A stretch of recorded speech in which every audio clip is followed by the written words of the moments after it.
C'est vrai qu'en fait, la peau, c'est vraiment le miroir des émotions. On dit souvent justement être à fleur de peau, être bien ou mal dans sa peau. Ce qu'il faut savoir en fait, c'est que dès le stade embryonnaire, les cellules qui vont former en fait le cerveau et la peau sont exactement les mêmes. Donc on est déjà en fait dans le ressenti. La peau, elle permet de nous protéger. Donc ça va aussi nous aider à compenser certaines émotions et ça permet également d'évacuer. Donc d'évacuer des fois un trop plein. Comment ça va se matérialiser? Eh bien des fois, c'est vrai que quand on va avoir des émotions positives ou négatives, Oui. l'état de peau va changer avec des brillances, des imperfections, des fois quelques rougeurs. Le teint va aussi se marquer. Quand on traverse des périodes difficiles également, avec des médicaments par exemple, ça va également déshydrater, assécher la peau.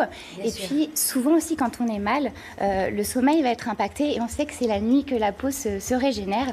Donc l'idée aussi c'est d'avoir une bonne qualité de sommeil pour être protégé durant la journée. Alors, Mathis est aussi partenaire d'une journée qui s'appelle la Journée Glamour, où vous offrez des soins de beauté à des personnes qui ont subi des cancers et qui, ont laissé un petit peu de côté leur apparence, hein, parce qu'il y a d'autres priorités dans ces moments-là.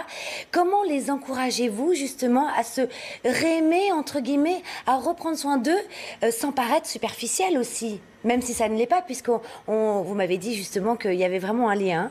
Alors déjà, il y a les qualités professionnelles pour la mise en confiance, pour savoir quelle gestuelle adopter. Mais au-delà de ça, et ça fait partie de toute professionnelle experte de la beauté, c'est d'avoir une vraie approche humaine, d'être un rayon de soleil, une bouffée d'oxygène, par des qualités telles que l'empathie, la confiance, l'écoute, la discrétion et un vrai sourire bienveillant. Puisqu'on se rend compte en fait qu'en apportant ce bien-être à ces personnes au niveau de la peau, ça va être un bien-être qui va être globalisé et généralisé. Et on le voit que notamment se développe le métier de socio-esthéticienne, c'est donc de travailler auprès de personnes qui sont fragilisées pour, en complémentarité du corps médical, apporter un vrai effet au niveau du bien-être et de la peau.